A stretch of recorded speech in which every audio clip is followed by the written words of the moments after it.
Okay, welcome everyone to another edition of Derek's Travel Chats. And today I'm very pleased to have with us Steve. Try to get this right, Steve. Mortroyce, Smotrys, yep. Mortroyce, yeah, from Cunard Cruise Lines. And welcome, Steve, to Derek's Travel Chats. Well, thanks, Derek. I appreciate you having me, and excited to talk to you. You know, I guess the pandemic has created whole different ways of finding out information, and this is one of the things I'm taking advantage of to chat with people in the travel industry and to be able to hopefully give people more information about when they're ready to travel to go back traveling and know what their options are and know what people are doing. Yeah, that's So, great. Well, and I think we've all had to embrace this whole virtual world and video and everything. And so I think it is maybe a little bit of a silver lining that we are able to connect with people in different ways. So it's great. but there's nothing better than experiencing the Yeah, that luxury that's in that picture behind you there. that's right. The grand lobby of Queen Mary 2. Next best thing than being there, I guess. So, Steve, with the pandemic, the cruise industry was Yeah. definitely part of the industry that, while everybody's been hit, seems to have taken a bit, from a public perspective, taken a bigger hit. Uh, with people being concerned about going on cruising and then having another incident in the last week or so through a cruise ship. So can you tell us, what Cunard is doing with your ships and when you plan to be back on the water, I guess, and what kind of protocols you're looking at? Yeah, absolutely. Obviously, it's a challenging. I think cruising a lot of times gets a bad rap because it's a confined space, and the feeling is if somebody comes on who's sick, everybody's going to get sick. But you know what? I actually challenge that and say that cruising has been really before the pandemic was, I think, on the forefront. And if you talked about any kind of vacation experience, you went to a resort or a hotel, the cleaning protocol that happens on board, the attention to detail in that respect is so far and away above what you would find in any other vacation experience. So I think we're prepared. We know we're going to have to elevate that even further. I think we are prepared to take that next step. And we are Cunard is part of Carnival Corporations and that family brand of cruising. So being the largest cruise corporation in the world, we really have access to all of the best experts in the world. We actually just had a summit where we had epidemiologists from Stanford and Harvard and all the best experts with the latest science. So on a day-to-day basis, we're talking to these people. And so as the science is evolving, because we're all learning as this is evolving, we're getting the firsthand information of what's the best steps that we can do. So we're preparing. We don't have the CDC hasn't come out and said this is what cruising is required to do, but we are preparing and speculating. So putting in together plans so that when we do get that directive, we are ready to act quickly. So it's a really challenging situation, but I think cruising will continue to be one of the safest vacation experiences there is. I think it really will be. In terms of when we will get back on the water, again, this is also changing every day. A lot of it's contingent on when ports will open up. I think we're really, really confident that we're going to be sailing early in 2021. We're just not sure what that date will be. And right now, we're really kind of focusing on our marketing efforts towards our Europe itineraries, which most of them are in and out of Southampton, which makes travel very simple. And then we're the only ones that do regular transatlantic service on the only ocean liner carrying passengers today, Queen Mary 2. And so I think that gives us an interesting advantage because who knows what air travel is going to look like. And I think a lot of people already don't like to fly, but people are going to want to go to Europe. So it's a really interesting way that, or an interesting opportunity, I should say, for people to get over to Europe in a nice leisurely way, a very safe way on Queen Mary 2. And so, I think we do have that advantage going for us. So how long of a cruise would that be across? And that comes from New York, I guess, doesn't it? Yes. So New York to Southampton. It is a 7-day sailing. Now it's interesting. Queen Mary 2, as I mentioned, she's the only ocean liner carrying passengers today. Very different in design than typical cruise ships in the world. If you compare the two, if you look at Queen Mary 2, she's got a very narrow V-shaped hull in the front. She's got about almost twice the thickness, I think 40% more steel than a typical cruise ship. She's got special stabilizers. She sits very deep in the water. So all these things make her very stable in the water. So doing that transatlantic crossing, you need a ship that's going to be stable. It's going to be fast. She can actually do the transatlantic crossing in about 4.5 days. But from just a carbon footprint standpoint, we're very conscious of that. Sustainability is a very high priority. So we do it in 7 days, which is kind of a nice medium. But we found that our guests come back and do it over and over again, and they feel like 7 days is a great amount of time because there's so much to do on board the ships. Okay.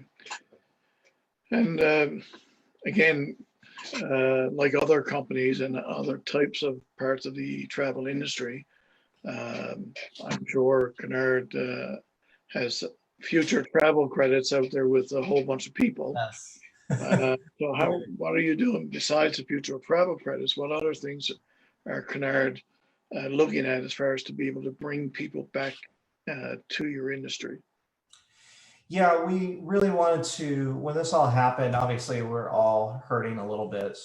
It was really important for us to, one, protect our guests. We want to make the experience on board completely safe. We want to protect their interests. So if they had a booking already, we either gave them an FCC for a future cruise, including an extra 25%, or if they wanted a full refund, we did that too. So we try to create a lot of flexibility there. And we also protected our travel advisor, like you all, your commissions as well. So all those things were high priority for us. So, I think it's the one challenge has been when we do have to do a pause, all the FCCs that have to be billed, all the refunds that have to be done. And with limited staff, it's been challenging to do, but I think we're getting better at it. We're making a lot of progress in doing that. In terms of just moving forward and looking at the future, we're looking at all different types of itineraries that we can really provide guests with some different nice variety. Either something that's similar to what they were doing before or something completely different if they'd like to do that. And we're really trying to put a lot of focus on the onboard experience. And with Cunard, the onboard experience is such a huge part of the experience. The destination is, we really sail all over the world, but there's so many cruise lines that sail all over the world. So what differentiates us is the onboard experience, which is different and unique to Cunard. So we're just trying to elevate that more and more. It's something we always do, but in this time of pause will give us a little more time to refine it that much further. So those are some of the things. Sounds great. I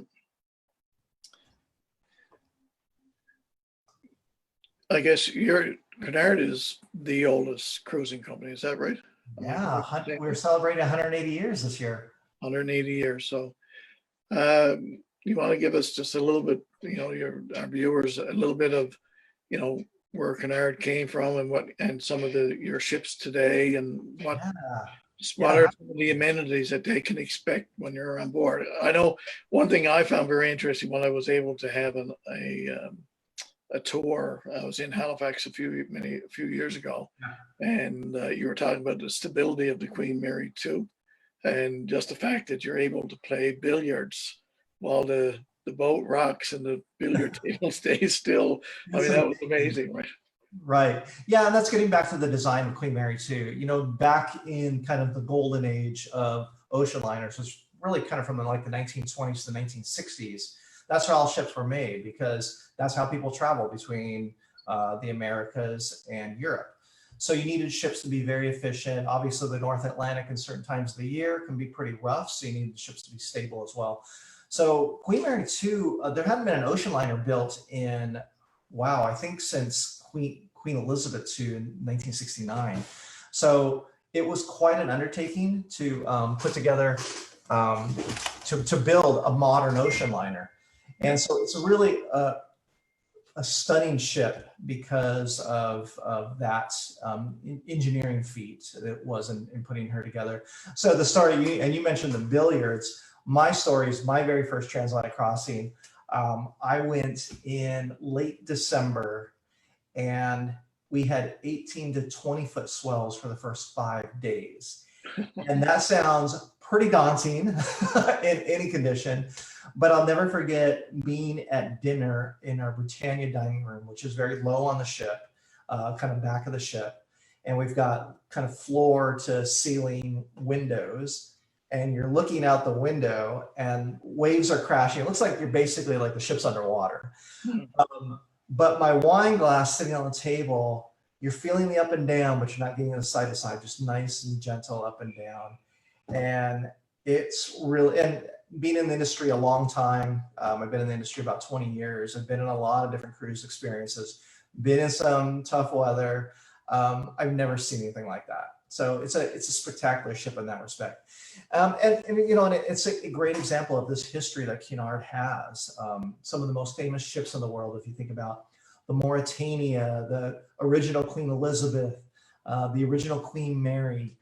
These ships are famous, and these are where celebrities and dignitaries and Hollywood stars would travel because it was the place to go. And the ships were so beautiful and luxurious. It was the first real luxury travel experience for guests as well. And so we've always taken all those design elements of those ships from an interior standpoint, from an aesthetic standpoint, like Art Deco style, and we bring those to our modern ships. Our ships today, completely modern. We actually have one of the youngest luxury fleets in the world. And, but we still have that style, Some of the old traditions, like every single sailing, we've got, if you're talking about a 7-day sailing, you've got 3 gala balls. We don't call them formal nights, we call them gala balls because it is a party, it's an event. There are different themes, like we have a Roaring 20s nights, we've got a black and white ball, we've got a masquerade ball, and people, our guests, love this. They, you know, especially if you think about, you know, today, like if you go to like think about like New Year's, how many like Gatsby parties are there? People love that kind of style and classicness, and so we have that on Cunard sailings all the time. And you know, we find that our guests love that. They love the celebratory. They love that sense of occasion that we create on board. But it goes beyond that. Our guests really are, they tend to be very social. It's a very cosmopolitan crowd. So we get guests from all over the world that travel with us. And then they are also very intellectually curious. So a big part of the Cunard experience is what we call insights lectures, where we have 4 to 6 lectures on every single Cunard sailing. And they're all experts in their field. They're all dynamic speakers. And people love these. These lectures are, we do them in our theater, and it's standing room only because they're so popular. So, you know, it gives you a little bit of insight of who might be attracted to a Cunard experience. But I think that another kind of fun thing that we have on board is we've got what's called a maritime history walk. So we've taken memorabilia from past Cunard ships, and we've brought them on board our current ships. You actually get these headsets and go through this whole history of Cunard, all the famous people that have been on board, all the firsts, you know, like first ship with electricity, first luxury restaurant, and then also Cunard played a huge role in the immigration of people to North America from Europe. So you've got all these great stories in maritime history that Cunard played a pivotal role in, and you can kind of go through that history while you're on board. So there's all these things that are just very unique to Cunard. You're not going to get them anyplace else. And we have very, very loyal guests that love the experience and keep coming back for more. Cunard is I guess it's, you know, in the industry and for the general traveler is seen as a luxury cruise line. Yep. So, I mean, generally now, I mean, in these times with the pandemic and such economic situations that some people are in, how is Cunard dealing with the price point for your ship and what you have to offer? Yeah, that's a great question. So, we sit actually in a very interesting place in the luxury segment of cruising. So you'll find most cruise experiences, luxury experiences, are smaller ship.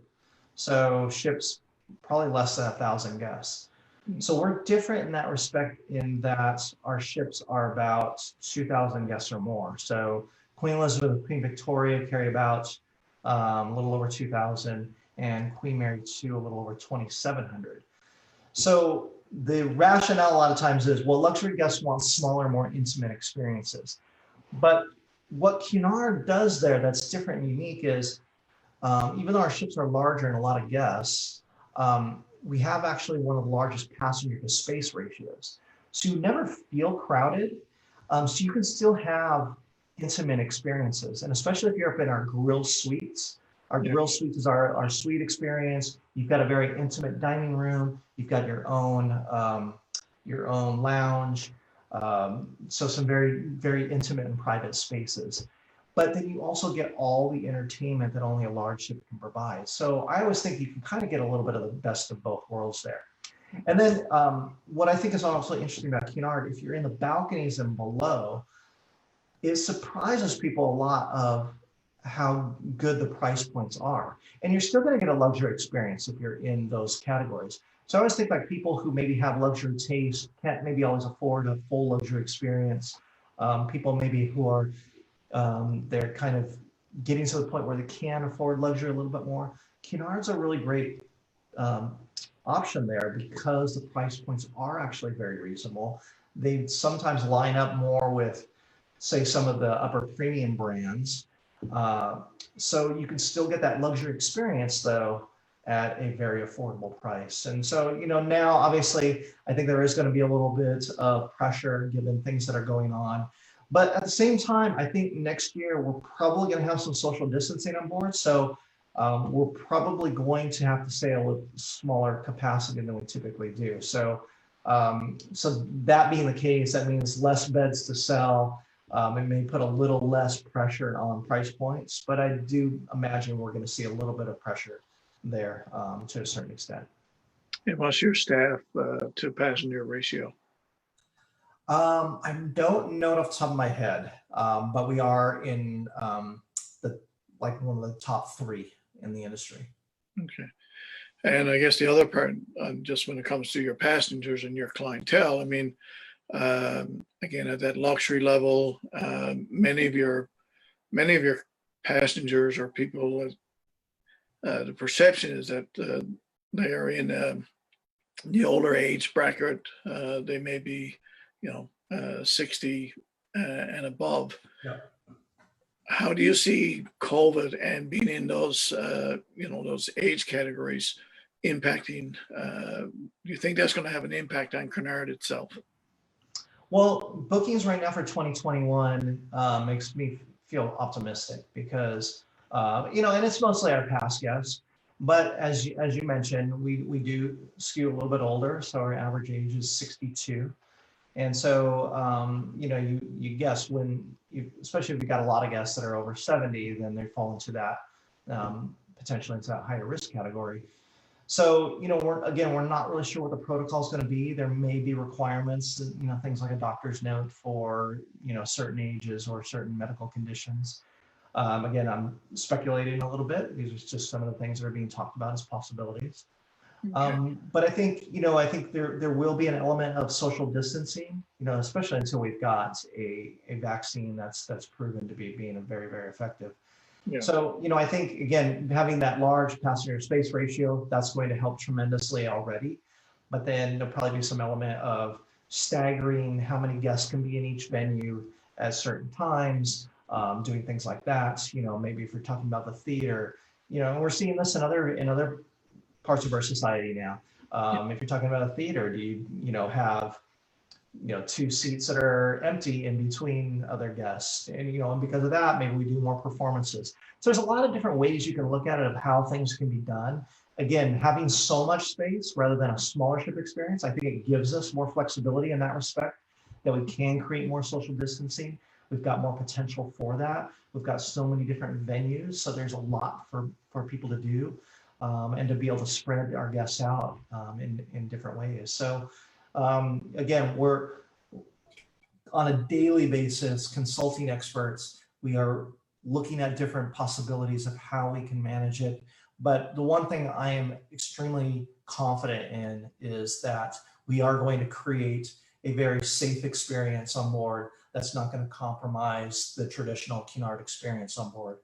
So, you know, I really think that, again, I think cruising is in a unique position that, even though it gets a little bit of a bad rap, I think this may actually bring it to the forefront that actually cruising is one of the safest experiences out there.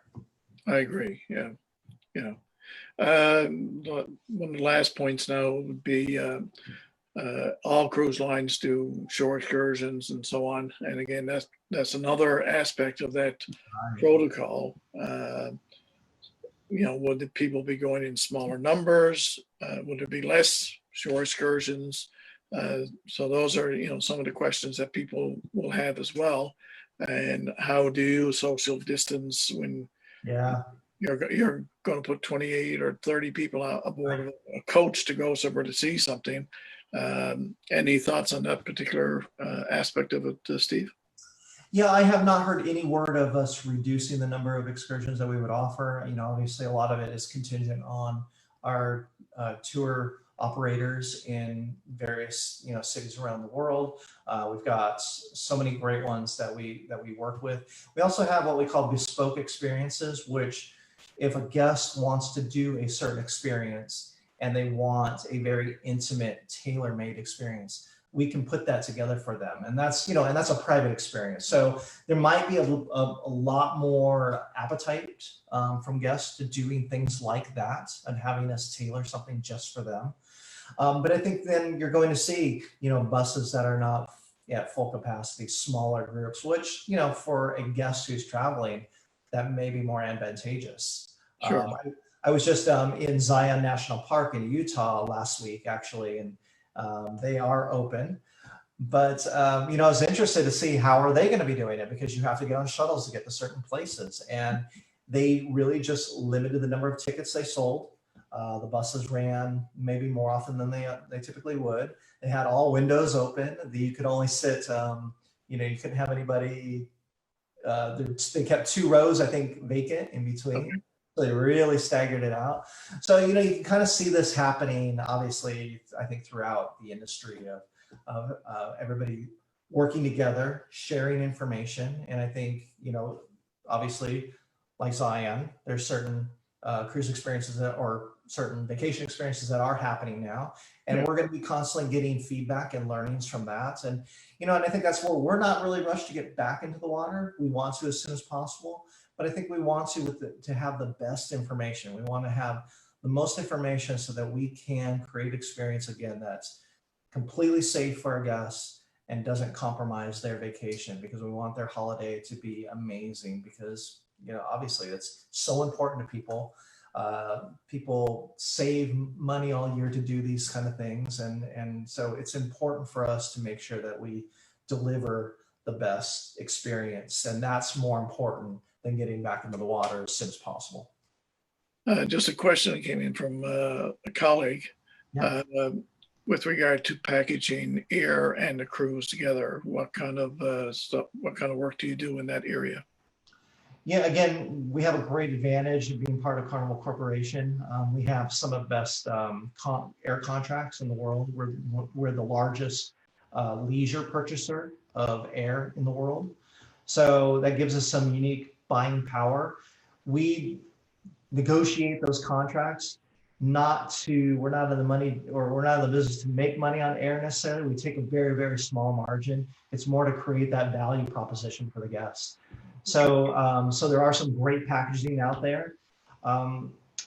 And again, there's so many people that don't like the idea of traveling by air though. And I think it's going to be, I think that audience is going to grow that much more in this environment. So again, I think the transatlantic crossing is going to present a very unique opportunity for guests that they can travel to Europe without having to get on a plane, and then do some sort of land package if they want to do that. So, but we do have great air opportunities.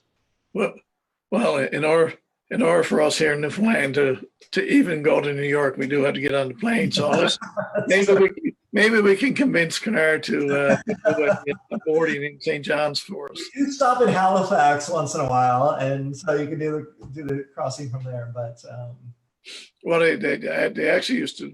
There was an itinerary that they used to come to St. John's as well, but they actually went to a port just outside of St. John's because at the time St. John's port wasn't able to take the ship because of the depth of and how much water it required. So that's one of the challenges that Queen Mary 2 does have, is because she sits so deep in the water that there's a lot of ports she can't get into because of that. Most major ports she can get into, but yeah, that's sometimes a challenge. Yeah. Well, Steve, thank you very much for joining me today. If you would like to leave with anything with our viewers, as I said, viewers are both live and this will be up on recorded as well. So if there's anything else you would like to add about Cunard and what you're doing to move forward, please go ahead. All right. Well, thank you, Derek. Well, and thank you so much for people taking time to tune in and learn a little bit more about Cunard. And Cunard is very special. There's only a few heritage brands of any sort, not just in travel, very few out there. And Cunard has seen a lot of things, been through world wars and been through other pandemics, and we've persevered for a reason. And this brand is really special. I feel privileged to be one of the stewards of the brand right now. And, I'm excited for the future. This has been a tough year for everybody, but we know everybody's anxious to get out there and travel again. And take a look at Cunard. It is again, I keep mentioning how special it is on board. There's so much to do on board, and there's something for everybody. There's a lot of flexibility. I think people think about Cunard sometimes and go, oh, I got to get dressed up every night. I don't know if I want to do that. But the reality is you really don't. I mentioned our gala balls, which are fantastic, but that's only 3 out of 7 nights. The other nights are a little bit more relaxed. And every single night, we've got several venues that are completely casual. So if you want to go and wear jeans and a t-shirt and be relaxed, you can go to our Golden Lion pub and have a pub dinner. And so there is flexibility like that to do things. But again, so much to do on board. We do these special event sailings, the lectures. And if you're interested in knowing more about those, you can go to cunard.com. We've got a lot of information on there. I've actually, through all of this and being stuck at home, I'm used to being on the road. I've been interviewing a lot of the experts and some of the people that we've had on board in our lecture series. One of particular interest that all of you Canadians would be interested in is I interviewed Robert Thirsk, who was, I'm not sure if the first, but he's, I think, spent more time in space than any other Canadian astronaut. And the interview with him is fascinating. He's a really, really interesting guy, and he's been on Cunard many, many times. And I asked him, so you're on lecture series, you can go lecture anywhere. Why do you keep coming back to Cunard? And he said, I just love the people. The people make the experience. I'll finish a lecture and I might be at dinner or something, and people, they want to know more. They want to talk, and we'll go have cocktails. And that's the kind of intimate experience that you can get with these guests that we have on board. And so it's fascinating talking to these people, and you can get that experience when you're on board. So I encourage you to check it out, and I think you'll be surprised at what Cunard has to offer. Again, thank you very much, and to all the viewers. Also, if you're looking for some information about Cunard, please feel free to give me a call, and I'd love to be your agent if I'm not already your agent. And we just want to make, and my goal is to make people feel comfortable in wanting to travel again, because there's so much anxiety out there. And I hope that these chats and are able to bring people together and start to plan for the future. And, you know, it's not going to be in 2020, but we agree on that. But 2021, 2022, let's put your plans together. Let's get together. Let's put them together. And most companies right now, you know, there's very little risk. If something continues, there's That's a lot of ability to be flexible. So again, Well, thank you very much, Steve. And Derek, I commend you for doing something like this. I think it's a great way to connect with everybody and anybody listening. Work with travel advisors. We don't want you to book through us. We really don't. I mean, you can book direct. We don't want you to. We want you to book through travel advisors. They are the cornerstone of this travel industry. They are the experts. They can help you have the best experience for your vacation dollar. So yeah, reach out to Derek. He's your expert. He's there for you. And I, you know, I'll give credit where credit is due. I mean, I'm part of TPI, Travel Professional International. For those who are viewing from right across the country, there is a TPI agent in your area. There's over 800 across Canada, and we're here to serve you. I mean, if you're here in Newfoundland, I would love to be your agent. But if you're elsewhere in Canada, I mean, yes, you can call me, but I know there's a TPI agent in your area. So please feel free to look them up, and they'll help you out. So again, Steve, thank you very much. It was a pleasure to have you on board. My pleasure. And maybe we can do this again once people start to travel, and we can talk even more about very specific itineraries and so on. I'd love to. Thanks. Thanks very much. Have a great day, Steve. Thank you, everyone, for viewing. Take care. Bye-bye. Bye.